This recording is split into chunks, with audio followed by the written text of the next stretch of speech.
So, in the previous lecture I described how Lorentz transformation can be completely restated in terms of geometrical constructions, and that is because of Minkowski, who developed all this geometrical representation.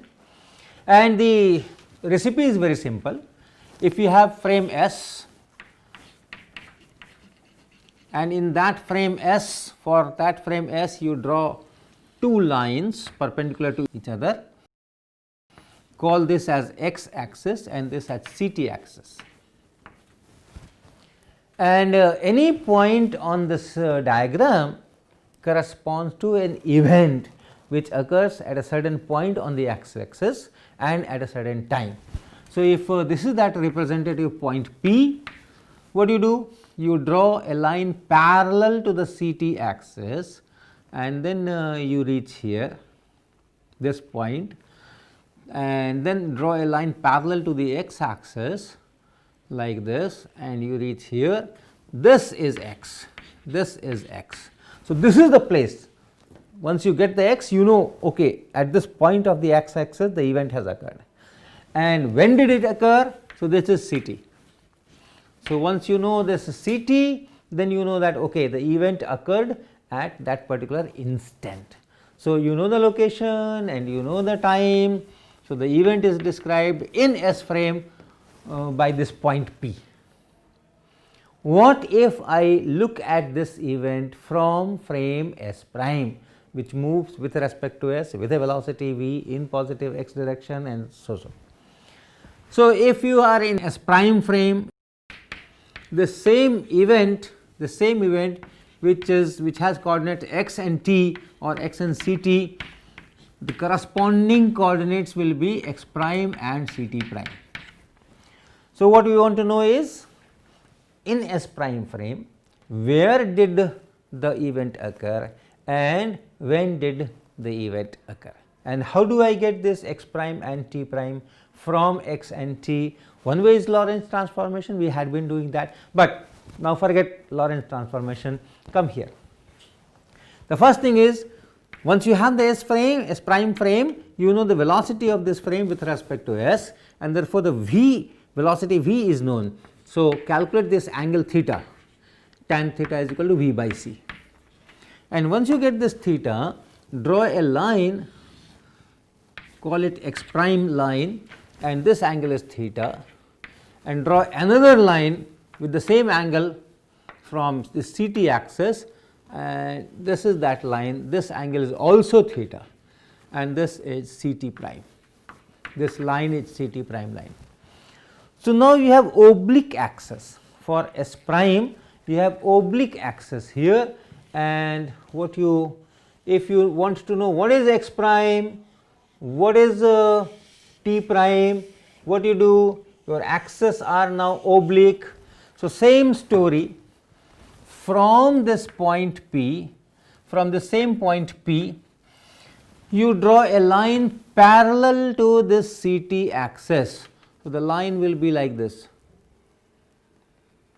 the line will be like this. Let us call this point as Q, call this point as Q, and then draw a line parallel to this x prime line. So, from this P you draw a line parallel to this, like this, parallel to this x prime axis, and call this point as, let us say, R.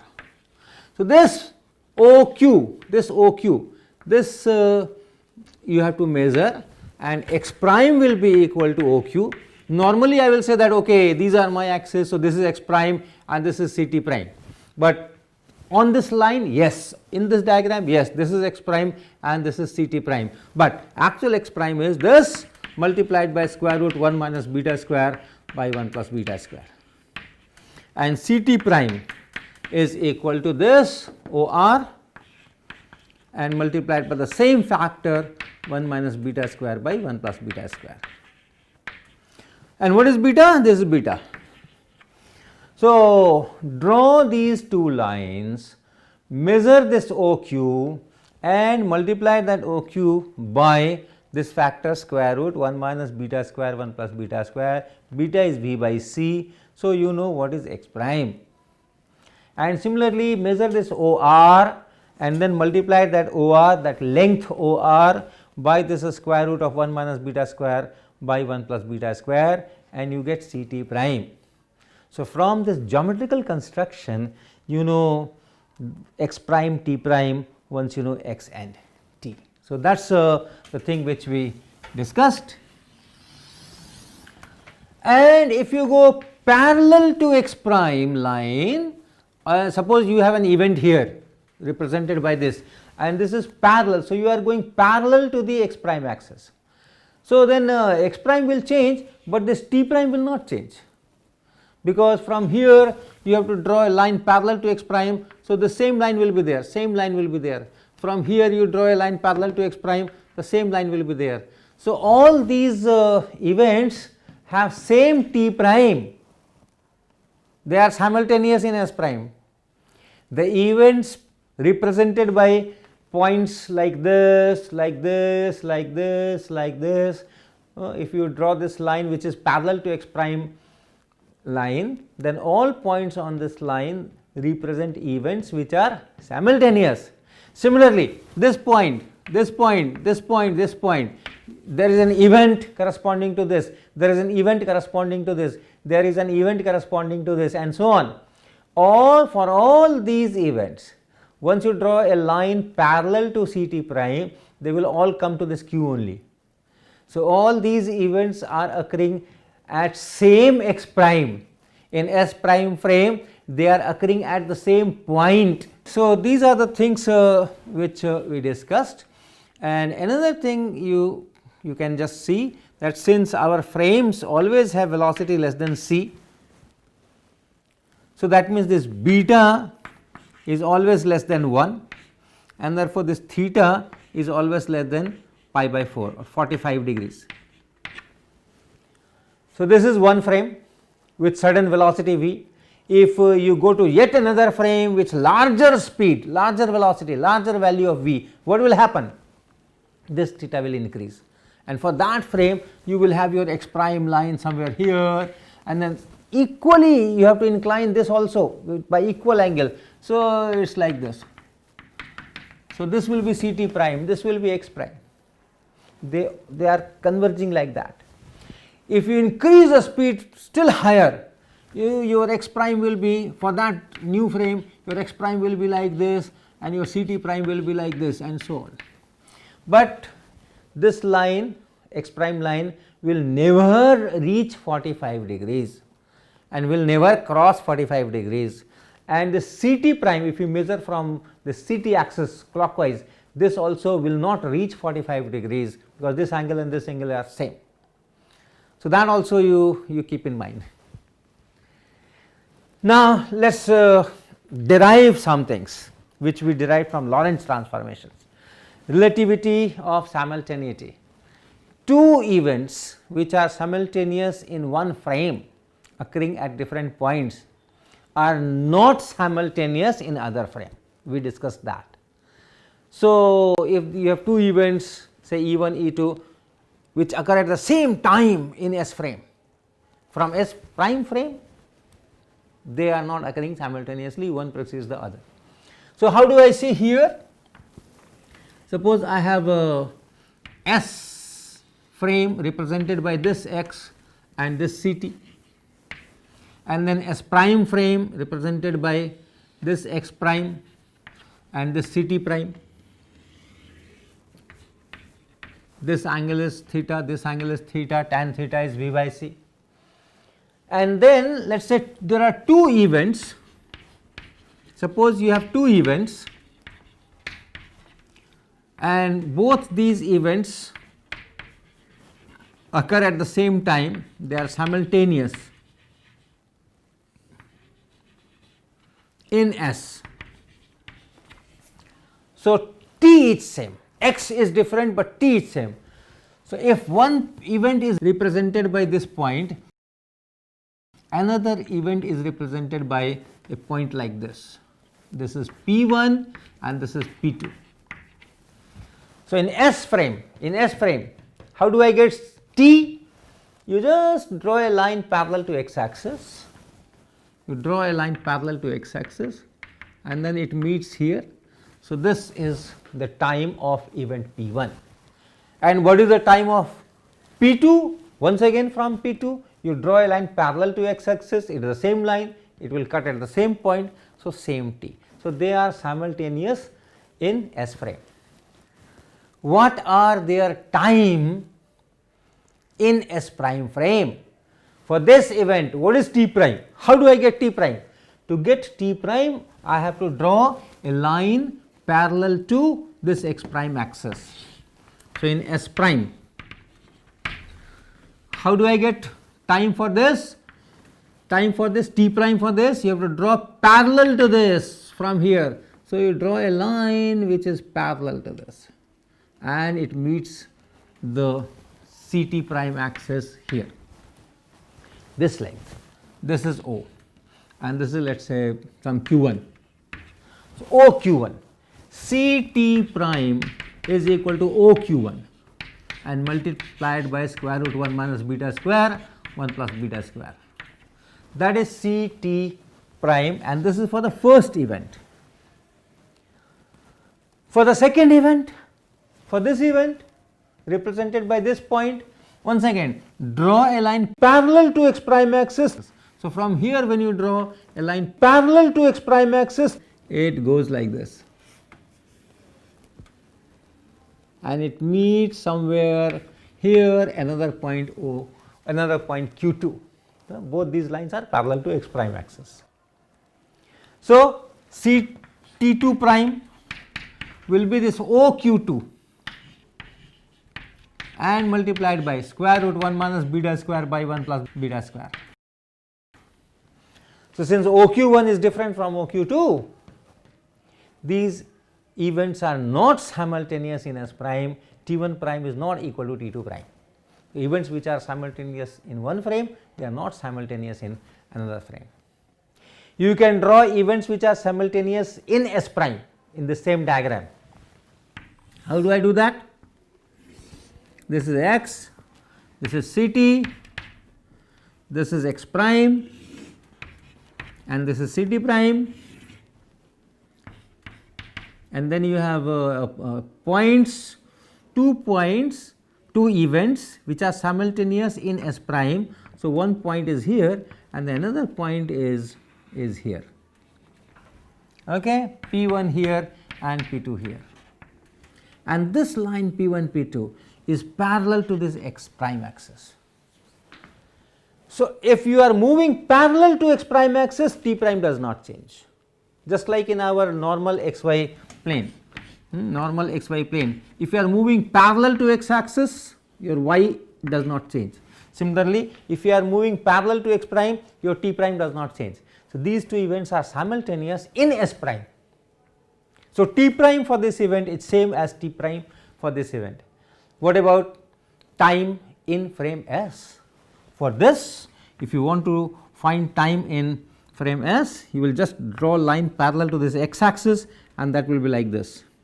And for this event, if you want to get time in frame S, then you draw a line which is parallel to this, and you see that this is Ct1 and this is Ct2. So, T1 is not equal to T2. Now, let me go further. Let me say I have 2 events P1 and P2. P1 is here, P1 is represented by this point and P2 is represented by this point, and purposely I have drawn it this way that slope of this P1 P2 is more than 45 degrees. My question is, can I find a frame in which these 2 events are simultaneous? So, in this S frame, definitely no. P1, this is Ct, P2, that is Ct. So, T1 is not equal to T2, they are not simultaneous. But can I find a frame? If I go to any S prime frame, it will be like this: S prime here, X prime, and Ct prime here. And this is not parallel to this line. If you increase the velocity, it will go here and that will go here. Still, this is not parallel to this line, because this slope I have drawn is more than 45 degree, and for no frame you can have this x prime which makes angle with x axis which is more than 45 degrees. So, for no frame, x prime axis can be parallel to P1 P2, and the two events are simultaneously in a frame only if this P1 P2 is parallel to x prime axis, x prime line. Okay. So, in this case I do not have any frame if P1 P2 has slope greater than 1, right, greater than 1. So, this angle is more than 45 degree. There is no frame in which these two events are simultaneous.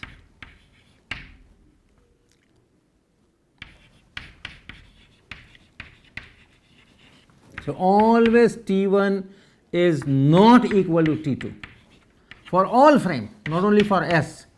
Okay, let me put prime for any frame. And you can write this condition in terms of x and t.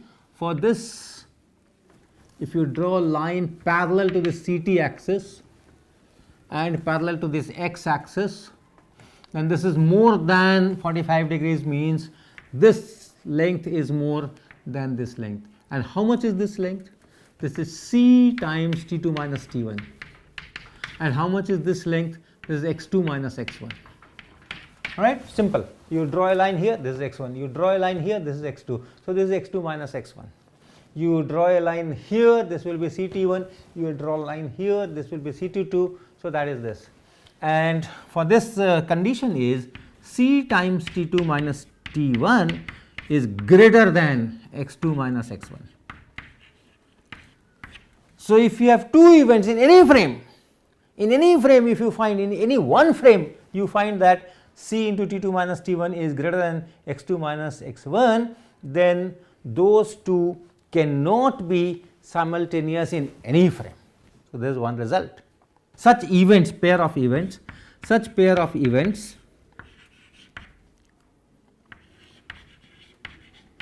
is called time-like.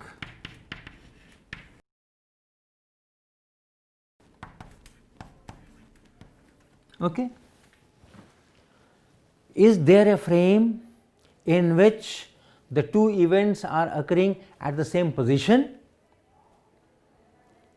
If two events are occurring at the same position, that means this line is parallel to this CT line, CT prime line. Okay, because if you are going parallel to CT prime, the CT prime is changing, but x prime is not changing.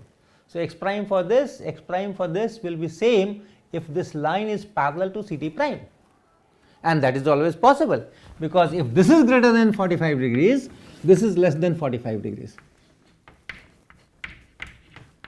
And you can always find a velocity so that this angle and this angle are same, this is less than 45 degrees. So, you can always find a frame for which this angle is same as this angle, and in that case this line and this line are parallel to each other, and in that frame this point, this event and this event, they are occurring at the same x prime. So, if that is this frame, then it is this x prime.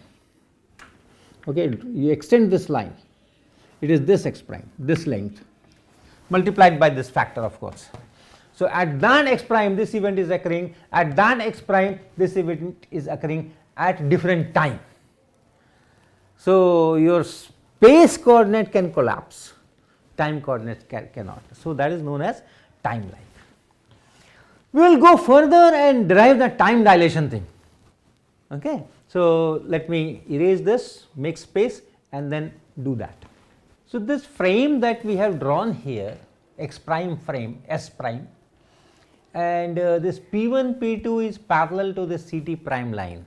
So, that in this frame the two events are occurring at the same position, and therefore, the time interval between these two events as measured in this frame S prime is the proper time interval between these two events. Okay, remember that. So, proper time interval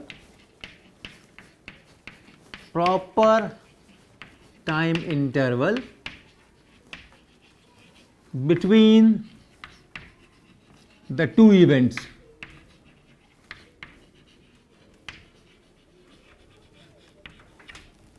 is the time interval measured in this S prime frame where the two are occurring at the same position. And what is that? What is that time interval? For this point, what is the time t prime for this event? For that you have to draw a line parallel to x prime axis or x prime line, and then this will meet somewhere here, it will meet CT prime axis somewhere here, and this gives you t prime of this.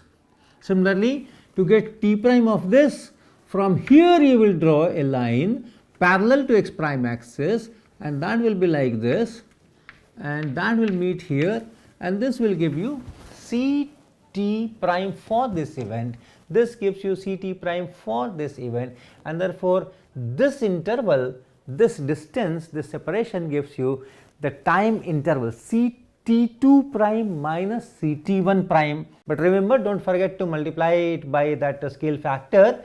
So, actual this is on this diagram, you have C2 prime minus CT1 prime is equal to, this is C2 prime, this is CT1 prime, and this is that difference, which is same as P1 P2. This is a parallelogram.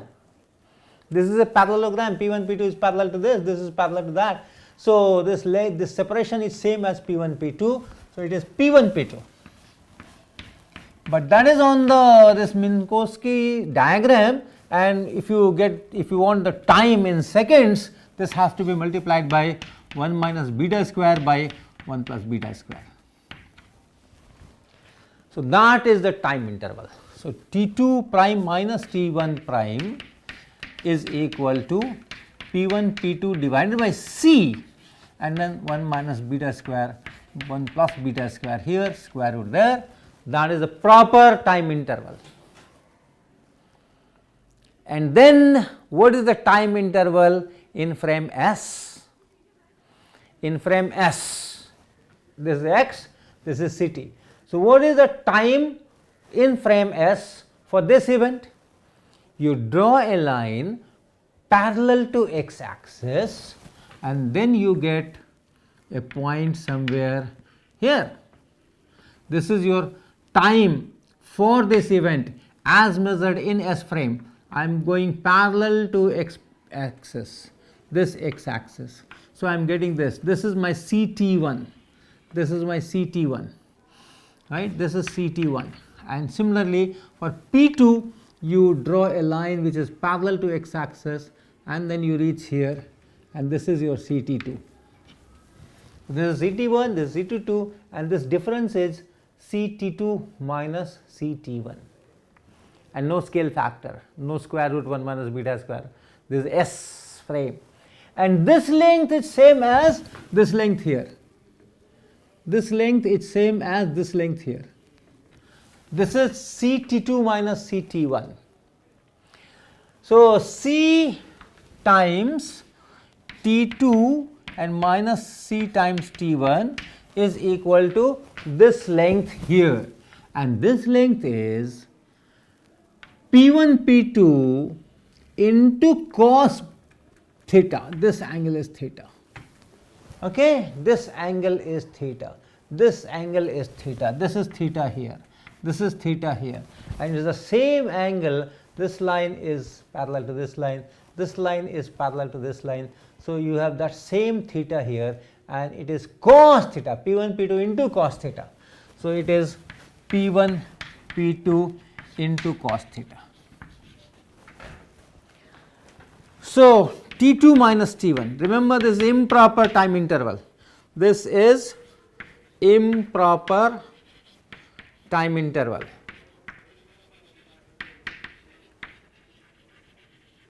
is equal to P1 P2 by C, and then cos theta, and cos theta is 1 by square root of 1 plus beta square.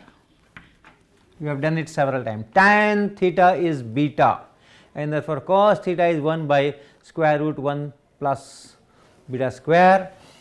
So if you write this as delta t improper, and if you write this as delta t proper, what you get is delta t proper